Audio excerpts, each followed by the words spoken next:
great to be here. So first of all, my name is Donna, and I am a compulsive serial entrepreneur. I have started a number of different organizations and now seemingly an energy company. And I had this incredible summer. I spent 6 weeks at something called the Unreasonable Institute in Boulder, Colorado. And it was 6 of the most amazing weeks of my life. And then I had this 5-week cancer scare, which was highly shocking to my system, the most disruptive experience I've ever had. And it got me thinking, I don't have cancer. It got me thinking that the world collapse, the economy, Wall Street, the financial recessions, the mess that we're in economically, kind of like a cancer, kind of like a global catastrophic flashpoint. And so, just like my scare made me take stock, made me want to reinvent my life, except that I really liked my life, which was the good news. I really love what I do. I have this fabulous family. But the world economy is not in that state. The world economy needed to be shaken up. The world economy needed to falter because it's built on a whole bunch of lies and artificial premises and concentrating wealth into too few people's pockets. And so we find ourselves at this flashpoint, this moment in time where we can do really big things because the status quo has been interrupted. It's been disrupted. There's this invitation to all of us to do really big things. Just like I've never felt more hungry to do really big things, I think we can all use this moment in time to step up. And I read 2 books while I was in my downswing, while I was scared that I wouldn't be here in a year. And the 2 books were Paul Hawken's Blessed Unrest. Anybody in the audience read Blessed Unrest? It's an amazing, amazing book. It tells the story of the world's largest movement in human history that nobody sees, all of us, and billions of other people all over the world. And it basically calls us to do 3 things. The 3 things are reinvent our relationship to indigenous wisdom, figure out how to know what cultures that have been around for 10,000 years know about how to live in balance and respect. The second thing, it calls our attention to global poverty, and the absolute moral failing of our time is this incredible gap between rich and poor. And so we have to take that on.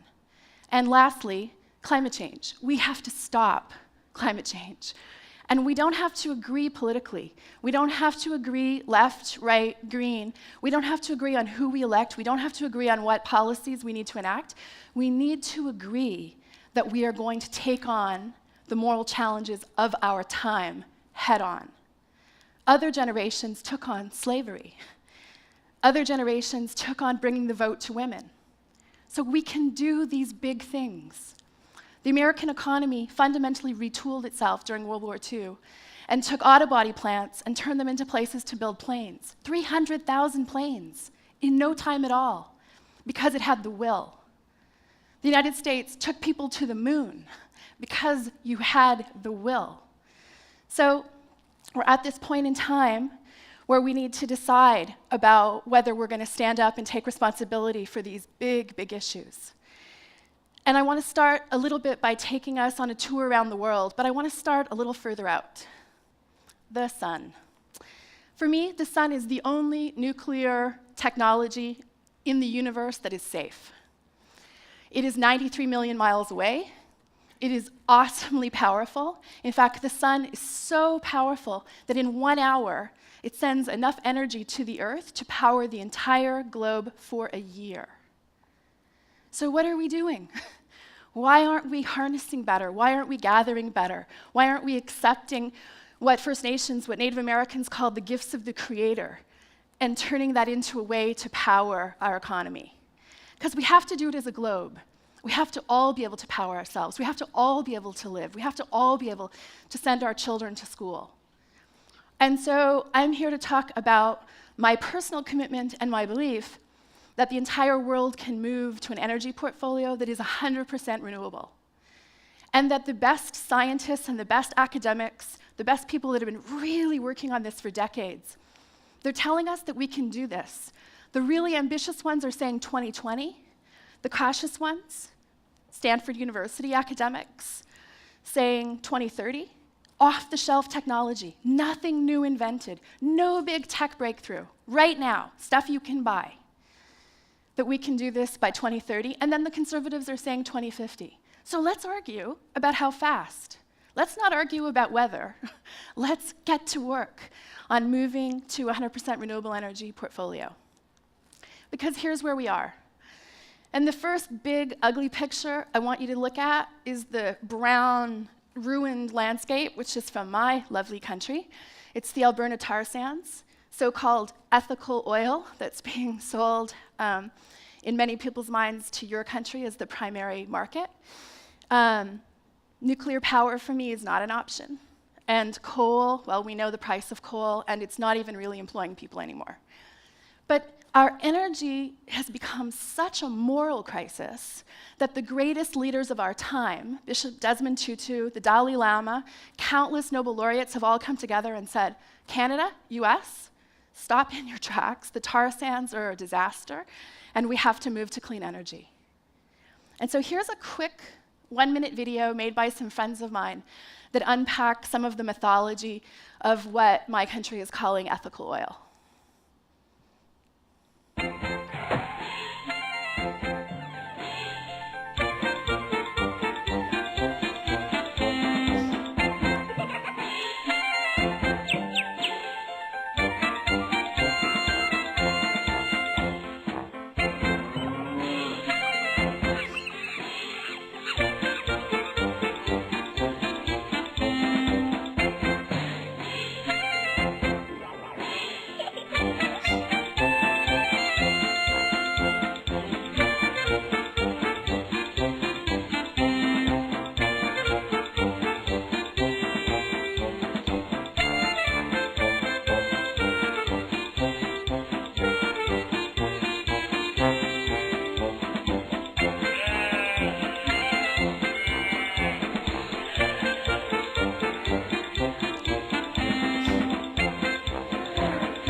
And so we could have a really different energy portfolio, which is the real purpose of why I'm here today.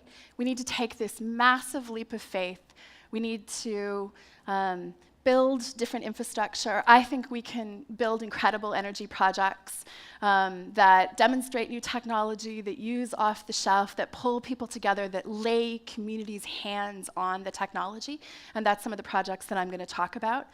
I think that our incredible impoverishment, both in North America, Europe, in continents like Africa, the jobs issue is about creating good green jobs. The job issue is about putting people back to work. And so again, we don't have to disagree, we don't have to squabble about how to do it. But renewable energy is clearly one of the new drivers, that solar and wind are already outpacing dirty forms of energy right now, and so there's incredible opportunities to put people back to work. So I'm going to give you a quick tour of places around the world that aren't talking about energy, that aren't talking about 25% or 50%, that have actually landed 100% renewable energy infrastructure. Iceland. Anybody in the room know that Iceland is run on 100% renewable energy right now? 100% geothermal. They only import gasoline for automobiles. Otherwise, it runs all their heat, light, and power. Scotland has committed to being, as a country, 100% renewable by 2020, inspired by this tiny little island in the Hebrides, these uppity anarchist Scots. They just bought themselves an island. And they said to the government of Scotland, hold it, we don't want diesel generators, keep all of your power distribution mechanisms, we're going to go 100% renewables. And they were the first place to do it. And they built a tourism economy. They have eco-energy tourism from all over the world coming to see a place fueled by clean and green energy. They have solar, they have microhydro, they have wind power, but they've built this fabric and this culture that actually informs all of their job creation strategies, all of their economic development is filtered through being this green place. And this is my favorite place on the planet, the traditional territory of the Hashkwit Nation. It's an incredibly deep culture, 10,000 years old. The elders can show you the cave where every single ancestor, where their bodies lie.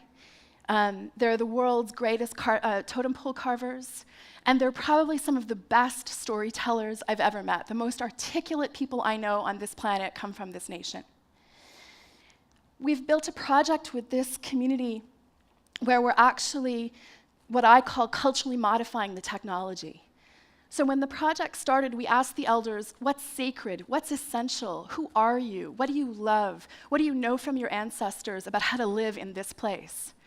And then those ideas and those values and their aesthetic traditions got woven into the project. So all of a sudden, solar panels get marked with the culture. And wind towers look like totem poles instead of conventional towers, so that the entire community and the entire culture shows up in the technology.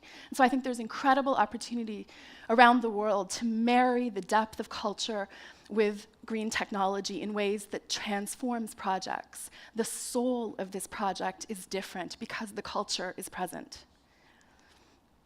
But we've also built together a platform of renewable energy that is unleashing entrepreneurship. So there's entrepreneurs in this community that have never started anything in their lives, who are starting food businesses. There's carvers that are moving into making tables and furniture.